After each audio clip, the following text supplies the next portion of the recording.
श्री परमात्मने नमः। श्री रामचरितमानस अध्याय उत्तरकांड पेज 883 आगे।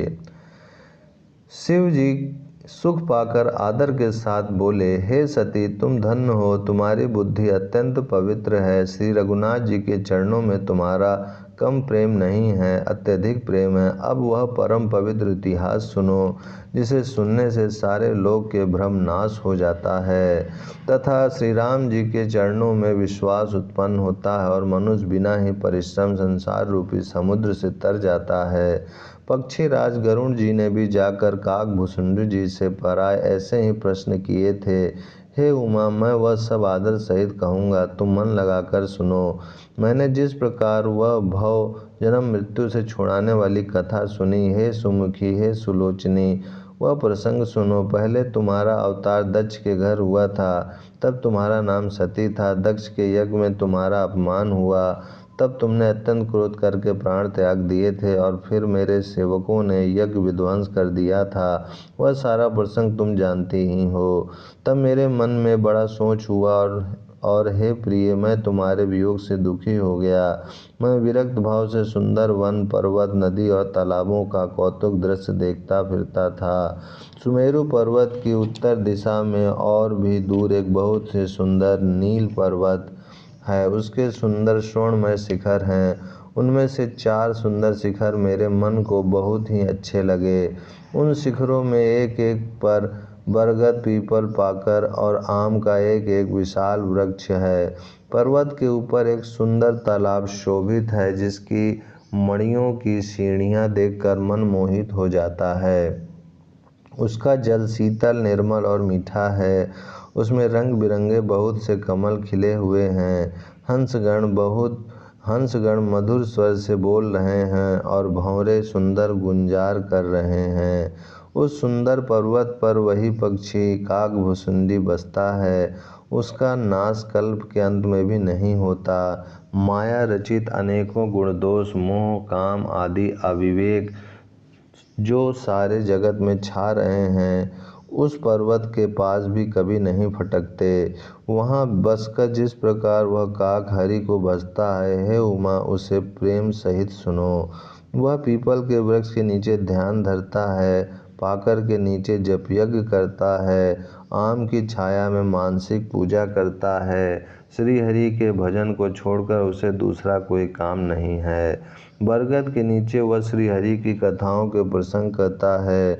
वहाँ अनेकों पक्षी आते हैं और कथा सुनते हैं। वह विचित्र रामचरित्र को अनेकों प्रकार से प्रेम सहित आदर पूर्वक गान करता है। सब निर्मल बुद्धि वाले हंस जो सदा उस तालाब पर बसते हैं, उसे सुनते हैं।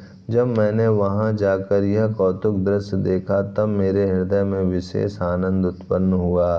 तब मैंने हंस का शरीर धारण कर कुछ समय वहाँ निवास किया और श्री रघुनाथ जी के गुणों को आदर सहित सुनकर फिर कैलाश को लौट आया।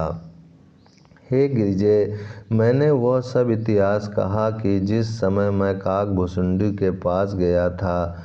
अब वह कथा सुनो, जिस कारण से पक्षी कुल के ध्वजा गरुण जी उस काक के पास गए थे। जब श्री रघुनाथ जी ने ऐसी रणलीला की कि जिस लीला का स्मरण करने से मुझे लज्जा होती है, मेघनाथ के हाथों अपने को बंधा लिया। तब नारद मुनि ने गरुण को भेजा। सर्पों के भक्षक गरुण जी बंधन काट कर गए। तब उनके हृदय में बड़ा भारी विषाद उत्पन्न हुआ। प्रभु के बंधन को स्मरण करके सर्पों के शत्रु गरुण जी बहुत प्रकार से विचार करने लगे। जो व्यापक विकार रहित वाणी के पति और माया मोह से परे ब्रह्म परमेश्वर हैं, मैंने सुना था कि जगत में उन्हीं का अवतार है, पर मैंने उस अवतार का प्रभाव कुछ भी नहीं देखा। जिनका नाम जपकर मनुष्य संसार के बंधन से छूट जाते हैं, उन्हीं राम को एक तुच्छ राक्षस ने नागपाश से बांध लिया। गरुण जी ने अनेकों प्रकार से अपने मन को समझाया, पर उन्हें ज्ञान नहीं हुआ। हृदय में भ्रम और भी अधिक छा गया। संदेह जनित दुख से दुखी होकर मन में कुतर्क बढ़ाकर वे तुम्हारी ही भांति मोहवश हो गए।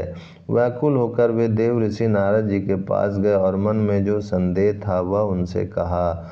उसे सुनकर नारद को अत्यंत दया आई। उन्होंने कहा, हे गरुण, सुनिए, श्री राम जी की माया बड़ी ही बलवती है, जो ज्ञानियों के चित्त को भी भली भांति हरण कर लेती है और उनके मन में जबरदस्ती बड़ा भारी मोह उत्पन्न कर देती है, तथा जिसने मुझको भी बहुत बार नचाया है। हे पक्षीराज, वही माया आपको भी व्याप गई है। हे गरुण, आपके हृदय में बड़ा भारी मोह उत्पन्न हो गया है, यह मेरे समझाने से तुरंत नहीं मिटेगा। अतः हे पक्षीराज, आप ब्रह्मा जी के पास जाइए और वहाँ जिस काम के लिए आदेश मिले वही कीजिएगा।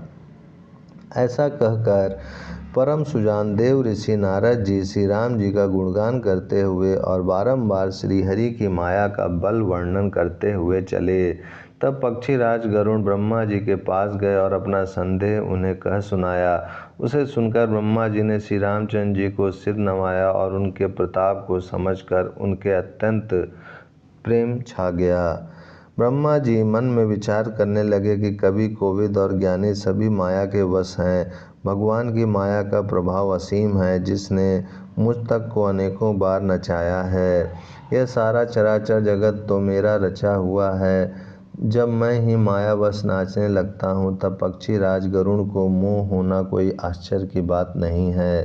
तदंतर ब्रह्मा जी सुंदर वाणी बोले, श्री राम जी की महिमा को महादेव जी जानते हैं। हे गरुण, तुम शंकर जी के पास जाओ। हे तात, और कहीं किसी से ना पूछना, तुम्हारे संदेह का नाश वहीं होगा। श्री राम जी का वचन सुनते ही गरुण चल दिए।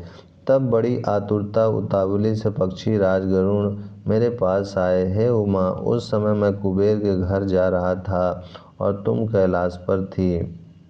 गरुड़ ने आदरपूर्वक मेरे चरणों में सिर नवाया और फिर मुझको अपना संदेश सुनाया। हे भवानी, उनकी विनती और कोमल वाणी सुनकर मैंने प्रेम सहित उनसे कहा, हे गरुड़, तुम मुझे रास्ते में मिले हो, राह चलते मैं तुम्हें किस प्रकार समझाऊं।